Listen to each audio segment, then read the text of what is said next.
Bonsoir, bonsoir. J'espère que vous allez bien. Moi, ça va par la grâce de Dieu. J'ai écouté le témoignage d'une femme qui m'a vraiment fait de la peine. La femme dit ceci, son mari a demandé le divorce. Malgré ses pleurs, malgré son insistance de ne pas le faire, de ne pas prendre cette décision, mais finalement, le mari a divorcé. Et elle se dit malheureuse, elle se dit perdue avec ses enfants, pendant que l'homme, lui, il est heureux. J'aimerais sincèrement que les femmes, comme les hommes, arrêtent d'idéaliser leur vie sur un être humain. Arrête d'idéaliser ta vie sur un être humain. Les hommes peuvent t'abandonner. Les hommes peuvent te décevoir. C'est une réalité en fait. Aujourd'hui, tu peux être marié, mais tu dois mettre dans ton mental que ton mari peut t'abandonner. Il est vrai qu'on ne se marie pas pour divorcer. Oui, on se marie pour être heureux. On se dit qu'on vivra toute notre vie avec la personne. Mais cette vie, la vie sur cette terre est tellement incertaine qu'on doit s'attendre à tout. Donc quand je te marie, n'idéalise pas ta vie sur ton mari. Mets dans ton mental que tu peux perdre tout du jour au lendemain. Ce mari-là peut t'abandonner. Les membres de ta famille peuvent t'abandonner. Ton entourage même peut t'abandonner. Tout le monde peut te rejeter. Mais ce que j'aimerais que tu fasses, c'est que tu t'accroches à Jésus. Parce que si tu n'as pas Jésus, bien-aimé, tu n'as rien. Tu n'as absolument rien. Tu me diras, oui, j'ai des maisons. Oui, j'ai des terrains. Oui, j'ai des entreprises. Mais tout ça est éphémère. Tout ça va passer. Mais Dieu, lui, subsiste éternellement. Et il est celui-là qui ne peut jamais t'abandonner. Il est celui-là qui ne peut jamais te tourner le dos. Quand bien même les hommes le feront. Il est le Dieu qui ne va jamais te trahir. Quand bien même les hommes sont destinés à le faire vis-à-vis de toi. Arrêtez de vous accrocher sur les choses éphémères de cette terre. Arrêtez de vous focaliser sur ce qui est passager. Le roi Salomon l'a dit, vanité des vanités, tout est vanité. Nous sommes appelés à acquérir comme à perdre. Nous sommes appelés à posséder comme à être vidés. Nous pouvons acquérir des biens aujourd'hui, mais nous pouvons les perdre du jour au lendemain, sans que cela ne dépende de notre volonté. D'ailleurs, même rien sur cette terre ne nous appartient. Rien sur cette terre ne nous appartient. Nous sommes venus sans rien et nous allons retourner également sans rien. Tu peux dire, oui, j'ai de l'argent. Oui, j'ai des richesses. Oui, j'ai des biens. C'est bien beau. Dieu nous a appelés à profiter de tout ce qu'il a mis à notre disposition sur cette terre. Dieu nous a appelés à être heureux sur la terre. Il nous a appelés à jouir en fait de ce qu'il a mis à notre disposition. Mais le piège, c'est que nous ne devons pas nous attacher, nous accrocher à cela. C'est ça le piège. Et c'est là où Satan tient beaucoup de personnes.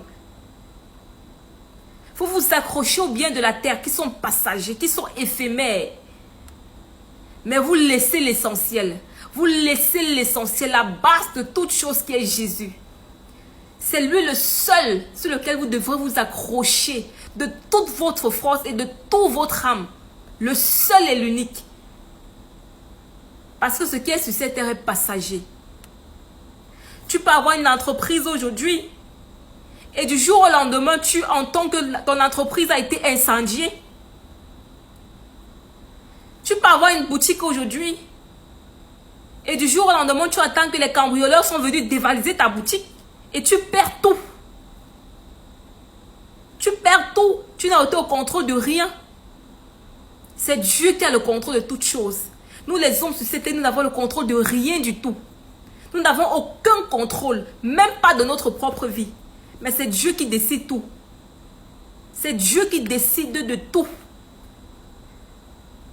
Rien sur cette terre ne nous appartient. Arrêtons de nous accrocher aux futilités. Mais accrochons-nous sur Jésus. Arrêtons de focaliser notre vie sur ce qui n'est pas nécessaire. Mais focalisons notre vie sur Christ. Et je veux aussi rajouter une chose. Le meilleur sacrifice que tu peux faire sur cette terre, c'est de te sacrifier pour l'œuvre de Dieu. C'est un sacrifice que tu ne vas jamais regretter.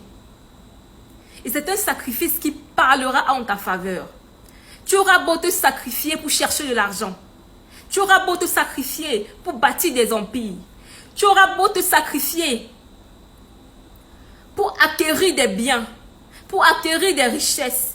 C'est bien beau, je ne refuse pas cela, c'est bien beau. Mais focalisons-nous sur l'essentiel. Arrêtons de mettre toute notre énergie.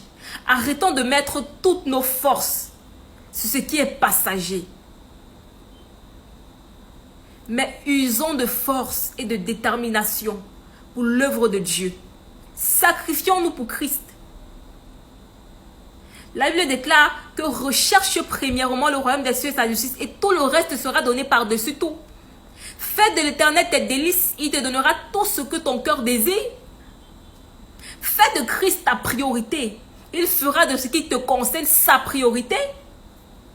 J'aime ce propos. Fais de Christ ta priorité et il fera de ce qui te concerne sa priorité.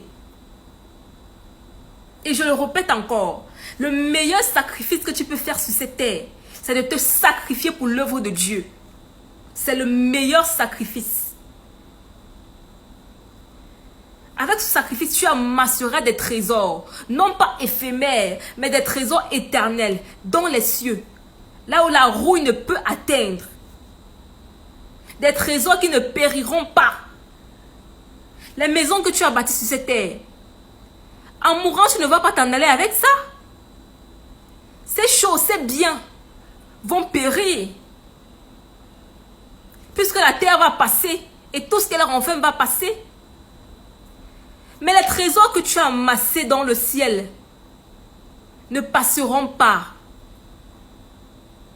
Et c'est ce dont tu jouiras éternellement. Éternellement. Travaillons. Oui, Dieu aime le travail. Travaillons. Recherchons des richesses. Non pas pour nous, mais pour Dieu. Bâtissons. Non pas pour nous, mais pour Dieu. Soyons riches. Non pas pour nous, mais pour Dieu. Accomplissons de grandes choses. Non pas pour nous, mais pour Dieu. Pour lui et pour lui seul. C'est ça le véritable sacrifice. Posséder des richesses, posséder des entreprises, posséder des biens. Ça ne fait pas de toi un homme qui a réussi ou une femme qui a réussi. Je suis désolée.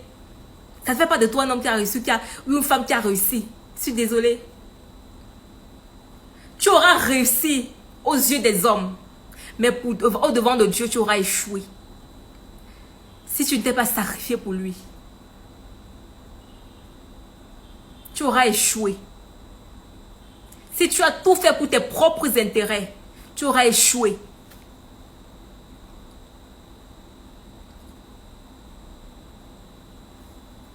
Focalisons-nous sur ce qui est essentiel. La vie d'un homme est tellement courte. Alors focalisons-nous sur ce qui est essentiel. Sur Dieu et sur Dieu seul. Sur Dieu et sur Dieu seul. Et vous n'allez jamais le regretter. Jamais. Satan vous tient dans sa main parce qu'il sait que vous êtes accrochés au bien de la terre.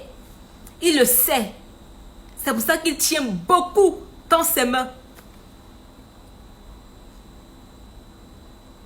Il a dit, pour le cas de Job, que si tu enlèves les richesses de Job là, il ne va plus te servir parce qu'il est avec toi à cause de ce que tu lui donnes, à cause des richesses. Oh, Job aimait sincèrement Dieu. Donc, focalisez-vous sur l'essentiel. Shalom.